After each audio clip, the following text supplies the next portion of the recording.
Hello everyone, welcome to my YouTube channel UPSC with Rashmi.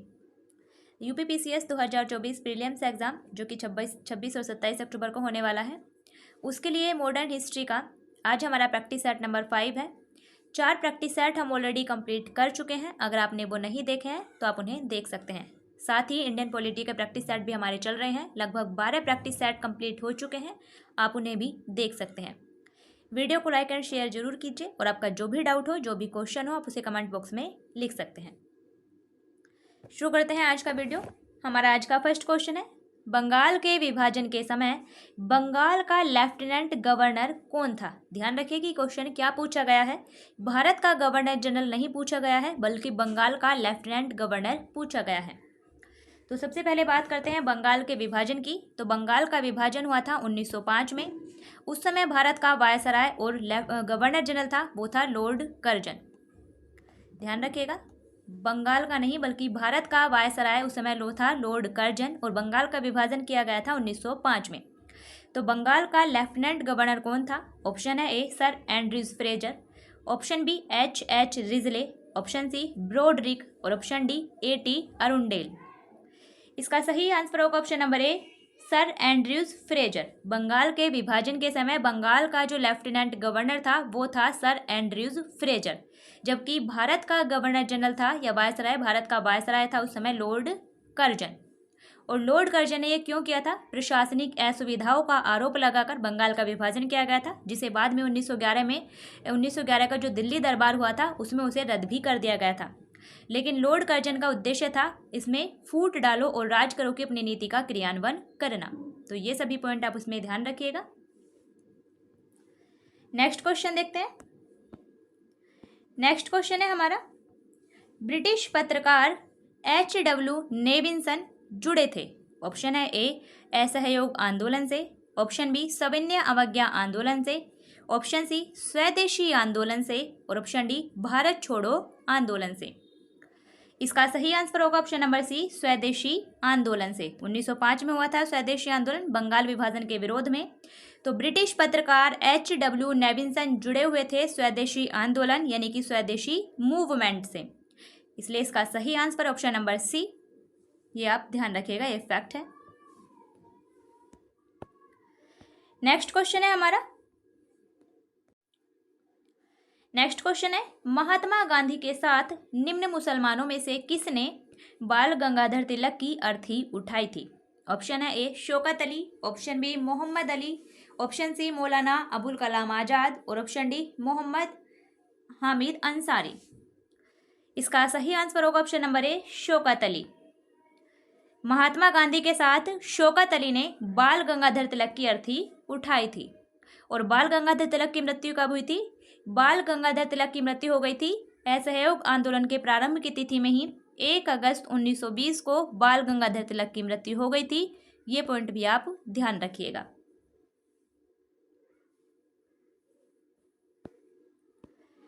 Next question है हमारा, Indian opinion पत्रिका के प्रथम संपादक कौन थे? ऑप्शन है A Mohandas Karamchand Gandhi, option B Albert West, option C Mahadev Desai और ऑप्शन डी मनसुख लाल नजर। इसका सही आंसर होगा option number D Mansukh Lal नजर। इंडियन ओपिनियन पत्रिका के प्रथम संपादक थे मनसुख लाल नजर। और इंडियन ओपिनियन जो पत्रिका है वो महात्मा गांधी के दक्षिण अफ्रीका प्रवास के दौरान इसका प्रकाशन किया गया था। और ये पत्रिका गुजराती, हिंदी, तमिल और अंग्रेजी में प्रकाशित होती थी। ये भी पॉइंट आप ध्यान रखिएगा, गुजराती में, हिंदी में, तमिल में और इंग्लिश में पत्रिका प्रकाशित होती थी। इन सभी पॉइंटों को आपको इंडियन ओपिनियन पत्रिका के बारे में ध्यान रखना है।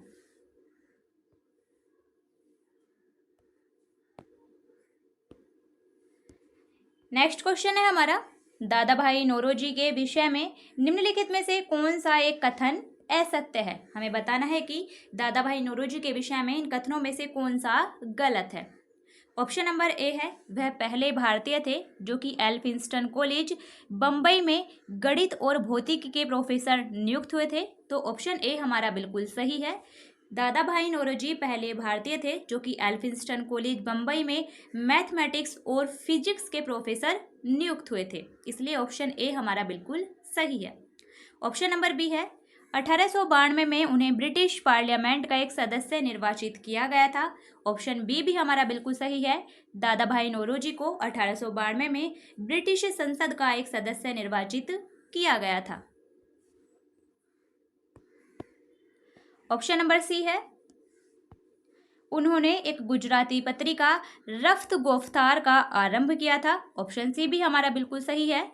दादा भाई नौरोजी ने एक गुजराती पत्रिका रफ्त गोफ्तार का भी आरंभ किया था। और ऑप्शन नंबर डी है उन्होंने 4 बार भारतीय राष्ट्रीय कांग्रेस की अध्यक्षता की थी। तो ये कथन हमारा गलत है और हमें गलत ही बताना था, इसीलिए इसका सही आंसर है ऑप्शन नंबर डी, क्योंकि दादा भाई नौरोजी ने 4 बार नहीं बल्कि 3 बार भारतीय राष्ट्रीय कांग्रेस की अध्यक्षता की थी। दादा भाई नौरोजी 3 बार भारतीय राष्ट्रीय कांग्रेस के अध्यक्ष बने थे, इसीलिए हमारा ये ऑप्शन गलत है और हमारा सही आंसर भी यही है, क्योंकि हमसे गलत ही पूछा गया था। तो दादा भाई नौरोजी के बारे में इतने फैक्ट आप ध्यान रखिएगा।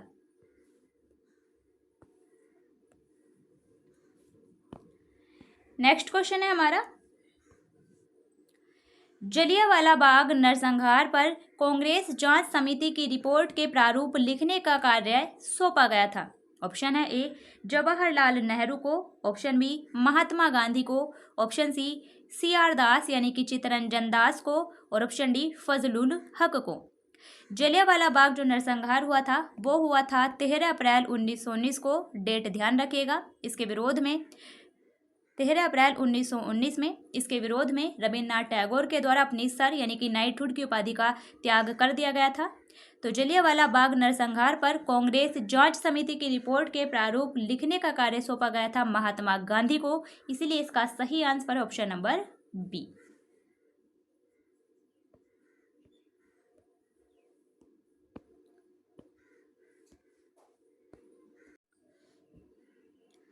नेक्स्ट क्वेश्चन है, भारतीय राष्ट्रीय कांग्रेस का अंतिम अधिवेशन जिसमें बाल गंगाधर तिलक ने भाग लिया था। ऑप्शन है ए कलकत्ता अधिवेशन 1906, ऑप्शन बी सूरत अधिवेशन 1907, ऑप्शन सी कलकत्ता अधिवेशन 1917 और ऑप्शन डी अमृतसर अधिवेशन 1919। इसका सही आंसर होगा ऑप्शन नंबर डी अमृतसर अधिवेशन 1919। 1919 के अमृतसर अधिवेशन जो कि दिसंबर 1919 में भारतीय राष्ट्रीय कांग्रेस का अमृतसर अधिवेशन हुआ था, वो कांग्रेस का अंतिम अधिवेशन था जिसमें बाल गंगाधर तिलक ने भाग लिया था, क्योंकि फिर 1 अगस्त 1920 को बाल गंगाधर तिलक की मृत्यु हो गई थी। इसीलिए कांग्रेस का वो अंतिम अधिवेशन जिसमें बाल गंगाधर तिलक ने भाग लिया था वो था 1919 का अमृतसर अधिवेशन। बाकी अधिवेशनों की बात करें,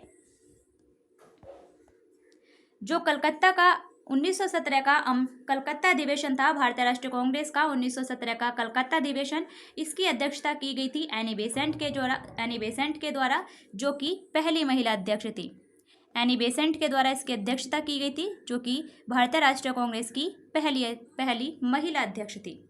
1907 का जो सूरत अधिवेशन हुआ था इसमें कांग्रेस 2 भागों में बट गई थी, कांग्रेस में इसमें विभाजन हो गया था।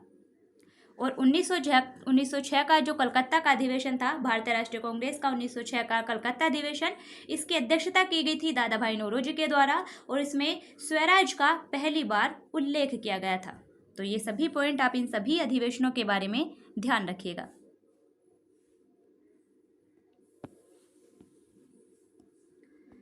नेक्स्ट क्वेश्चन है, महात्मा गांधी ने अपनी निम्न पुस्तकों में से किस में ब्रिटिश पार्लियामेंट को बांझ और वैश्य कहा है? महात्मा गांधी ने किस पुस्तक में ब्रिटिश पार्लियामेंट यानी कि ब्रिटिश संसद को बांझ और वैश्य कहा है?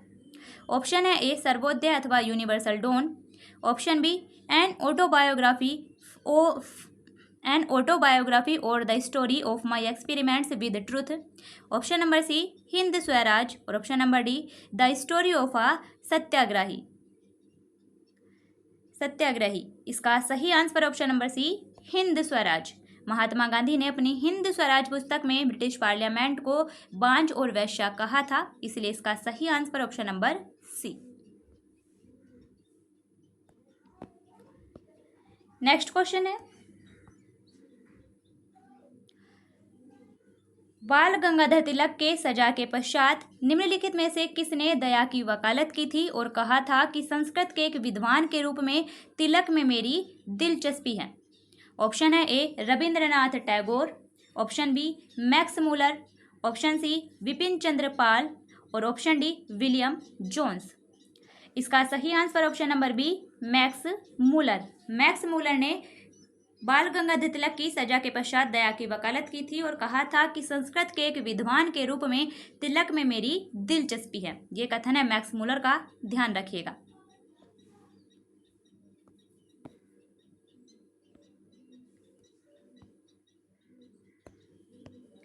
नेक्स्ट क्वेश्चन है, निम्नलिखित में से कौन सा युग्म सही सुमेलित नहीं है? हमें बताना है कि इनमें से कौन सा युग्म गलत सुमेलित है। ऑप्शन नंबर ए है इंडियन स्ट्रगल। एक तरफ है पुस्तक, दूसरी तरफ है उनके लेखक, तो हमें बताना है इनमें से कौन सा गलत है। ऑप्शन नंबर ए है इंडियन स्ट्रगल। इंडियन स्ट्रगल पुस्तक के लेखक हैं सुभाष चंद्र बोस, बिल्कुल सही सुमेलित है। ऑप्शन नंबर बी है poverty and un British rule in India, इसके लेखक हैं दादा भाई नौरोजी, बिल्कुल सही सुमेलित है। ऑप्शन नंबर सी है इंडिया डिवाइडेड, इस पुस्तक के लेखक हैं डॉक्टर राजेंद्र प्रसाद, बिल्कुल सही सुमेलित है। और ऑप्शन नंबर डी है India from Curzon to Nehru and after, इसके लेखक हैं फ्रैंक मोरेस, ये गलत सुमेलित है और हमें गलत ही बताना था, इसीलिए इसका सही आंसर ऑप्शन नंबर डी, क्योंकि India from Curzon to Nehru and after इस पुस्तक के लेखक हैं दुर्गादास। इस पुस्तक के लेखक हैं दुर्गादास, ना कि फ्रैंक मोरिस। तो इंडिया स्ट्रगल, इंडियन स्ट्रगल पुस्तक के लेखक हैं Subhash Chandra Bose. Poverty and un British rule in India इस पुस्तक के लेखक हैं दादा भाई नौरोजी। इंडिया डिवाइडेड इस पुस्तक के लेखक हैं डॉक्टर राजेंद्र प्रसाद। और India from Curzon to Nehru and after इस पुस्तक के लेखक हैं दुर्गादास। इन सभी पुस्तकों के लेखकों को आपको ध्यान रखना है।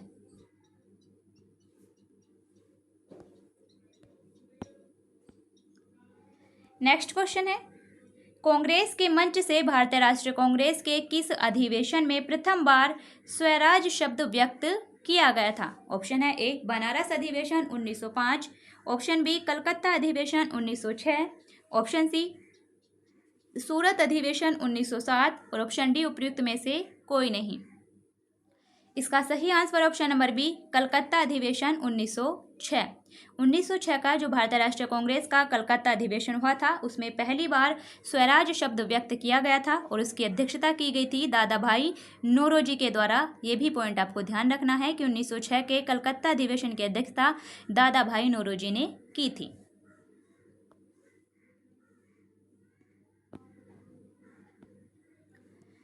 नेक्स्ट क्वेश्चन है, निम्नलिखित में से किसने गांधी इरविन समझौते में महात्मा गांधी के लाभ को सांत्वना पुरस्कार कहा था?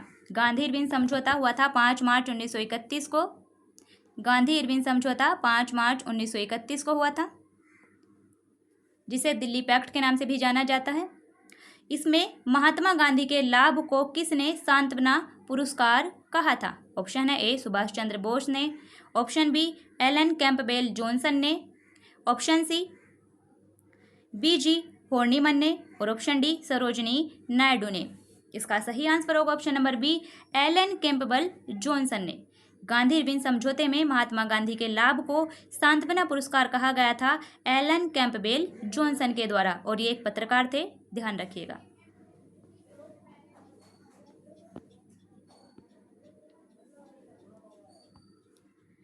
नेक्स्ट क्वेश्चन है, भारतीय राष्ट्रीय आंदोलन से संबंधित निम्नलिखित घटनाओं पर विचार कीजिए और नीचे दिए गए कूट से घटनाओं का सही काल अनुक्रम पता कीजिए। यानी हमें इन घटनाओं को उनके क्रम के अनुसार लगाना है कि कौन सी घटना कब हुई थी। नंबर 1 है बाल गंगाधर तिलक का निधन। बाल गंगाधर तिलक का निधन हुआ था 1 अगस्त 1920 को, असहयोग आंदोलन के प्रथम दिन 1 अगस्त 1920 को बाल गंगाधर तिलक का निधन हुआ था। नंबर 2 है एक अधिनियम के रूप में रोलेट एक्ट का यानी रोलेट विधेयक का पास होना। यह घटना हुई थी फरवरी 1919 की। नंबर 3 है जलियांवाला बाग नरसंहार। जलियांवाला बाग नरसंहार हुआ था 13 अप्रैल 1919 को। नंबर 4 है भारतीय राष्ट्रीय कांग्रेस का अमृतसर अधिवेशन। यह हुआ था दिसंबर 1919 में। तो सबसे पहले जो घटना हुई थी वो हुई थी एक अधिनियम के रूप में रोलेट एक्ट का पारित किया जाना फरवरी 1919 में। उसके बाद होता है जलियांवाला बाग नरसंहार 13 अप्रैल 1919 को। उसके बाद होता है भारतीय राष्ट्रीय कांग्रेस का अमृतसर अधिवेशन दिसंबर 1919 में। और फिर होता है बाल गंगाधर तिलक का निधन 1 अगस्त 1920 को। हमारा सही आंसर होगा 2, 3, 4, 1, यानी कि ऑप्शन नंबर ए हमारा बिल्कुल सही आंसर है। सभी घटनाओं को ध्यान रखिएगा, आपसे डायरेक्ट भी पूछा जा सकता है या फिर आपसे इस प्रकार भी पूछा जा सकता है।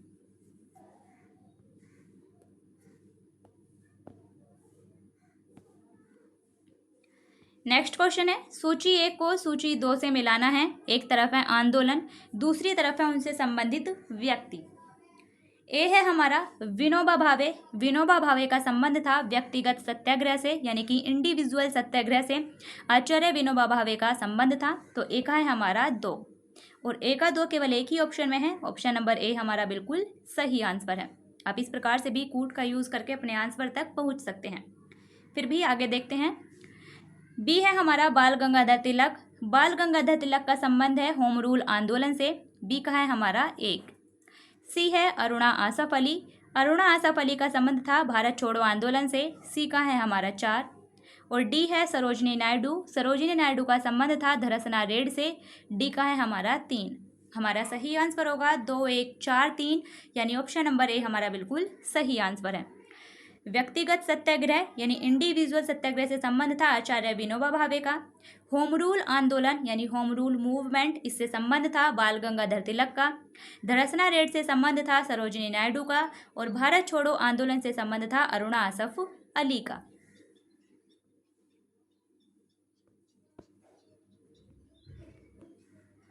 नेक्स्ट क्वेश्चन है, अपनी फांसी से पूर्व निम्नलिखित क्रांतिकारियों में से एक ने पीने हेतु दिए गए दूध को अस्वीकार कर दिया और कहा था कि अब मैं केवल अपनी माँ का ही दूध लूँगा। Now I shall take by mother's milk only. ये कथन किसका था? ऑप्शन है A Rajguru, option B Ashfaq Ullah Khan, option C Ram Prasad Bismil और ऑप्शन डी भगत सिंह। तो ये कथन था राम प्रसाद बिस्मिल का। ऑप्शन नंबर सी हमारा बिल्कुल सही आंसर है। अपनी फांसी से पूर्व दिए गए दूध को अस्वीकार कर दिया था और कहा था कि अब मैं केवल अपनी माँ का दूध लूँगा। ये कथन था राम प्रसाद बिस्मिल का। तो ये फैक्ट आप ध्यान रखिएगा।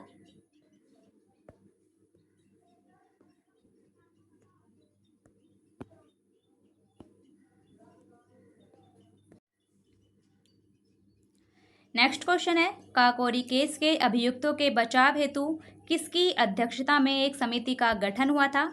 ऑप्शन है A Acharya Narendra Dev, option B Govind Ballabh Pant, option C Chandrabhanu Gupt और ऑप्शन डी मोतीलाल नेहरू। इसका सही answer option number B Govind Ballabh Pant. Kakori कांड हुआ था 9 अगस्त 1925 को। 1925 में रेलगाड़ी से सरकारी खजाना सहारनपुर से लखनऊ की ओर जा रहा था, जिसे काकोरी नामक स्थान पर लूट लिया गया था। इसे ही काकोरी कांड कहा गया था। काकोरी केस के अभियुक्तों के बचाव के लिए गोविंद बल्लभ पंत की अध्यक्षता में एक समिति का गठन किया गया था। तो ये ध्यान रखिएगा कि काकोरी केस के अभियुक्तों के बचाव के लिए गोविंद बल्लभ पंत की अध्यक्षता में समिति का गठन हुआ था और काकोरी कांड हुआ था 1925 में। अब इसे काकोरी ट्रेन एक्शन के नाम से जाना जाता है। काकोरी केस को अब कहा जाता है Kakori train action.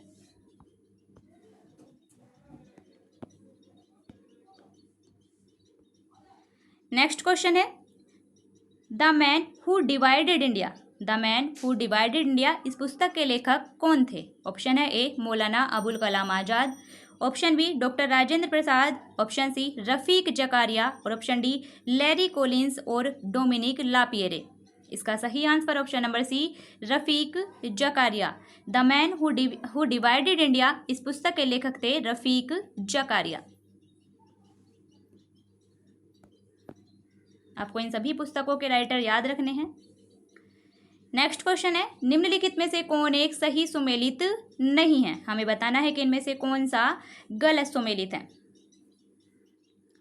Option number ए है Bhagat Singh the Indian sociologist. एक तरफ है पुस्तक है, दूसरी तरफ है उनके लेखक। तो द इंडियन सोशियोलॉजिस्ट पुस्तक के लेखक हैं, भगत सिंह नहीं है, ये हमारा गलत सुमेलित है। और हमें गलत ही बताना था, इसीलिए इसका सही आंसर है ऑप्शन नंबर ए, क्योंकि द इंडियन सोशियोलॉजिस्ट पुस्तक के लेखक हैं श्यामजी कृष्ण वर्मा। इसके लेखक हैं Shyamji Krishna Verma. Shyamji Krishna Verma the Indian sociologist पुस्तक के लेखक हैं, इसलिए ये हमारा गलत सुमेलित है और यही हमारा सही आंसर है, क्योंकि हमें गलत ही बताना था। ऑप्शन नंबर बी है बंदी जीवन। बंदी जीवन पुस्तक के लेखक हैं सचिंद्रनाथ सान्याल, बिल्कुल सही सुमेलित है। ऑप्शन नंबर सी है द ड्रीम लैंड। इस पुस्तक के लेखक हैं लाला रामचरण दास, बिल्कुल सही सुमेलित है। ऑप्शन नंबर सी है द फिलोसॉफी ऑफ बॉम्ब। इस पुस्तक के लेखक हैं भगवती चरण बोहरा, बिल्कुल सही सुमेलित है।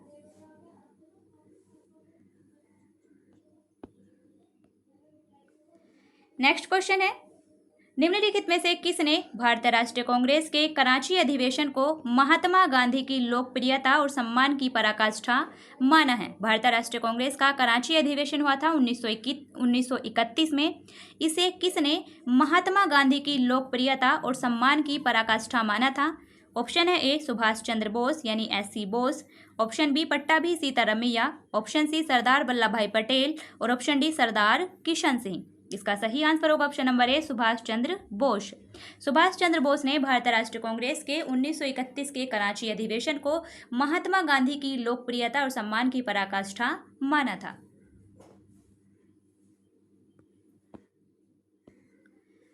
नेक्स्ट क्वेश्चन है, नई दिल्ली में 1947 में आयोजित अखिल भारतीय कांग्रेस समिति की बैठक में निम्नलिखित में से किसने विभाजन के प्रस्ताव का समर्थन किया था?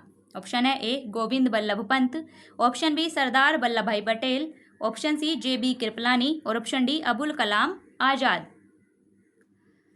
इसका सही आंसर होगा option number D Abul Kalam Azad. New Delhi में 1947 में आयोजित अखिल भारतीय कांग्रेस समिति की बैठक में अबुल कलाम आजाद ने विभाजन के प्रस्ताव का समर्थन किया था।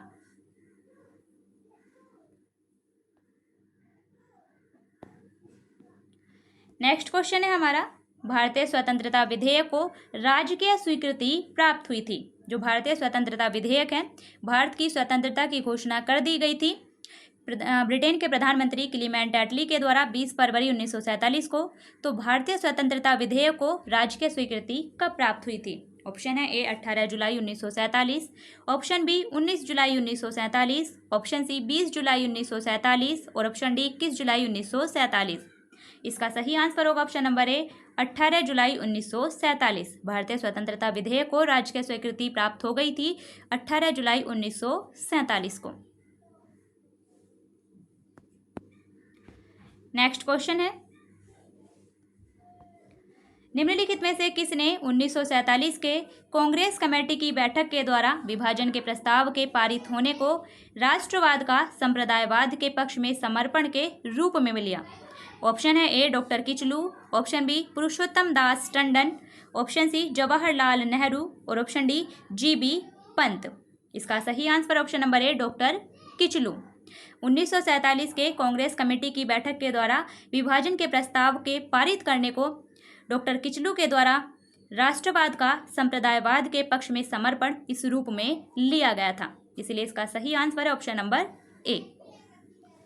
तो ये था हमारा आज का वीडियो, जिसमें हमने मॉडर्न हिस्ट्री से रिलेटेड कुछ क्वेश्चन डिस्कस किए हैं। ये हमारा आज प्रैक्टिस सेट नंबर 5 है। 4 प्रैक्टिस सेट हम ऑलरेडी कंप्लीट कर चुके हैं। अगर आपने वो नहीं देखे हैं तो आप उसे देख सकते हैं।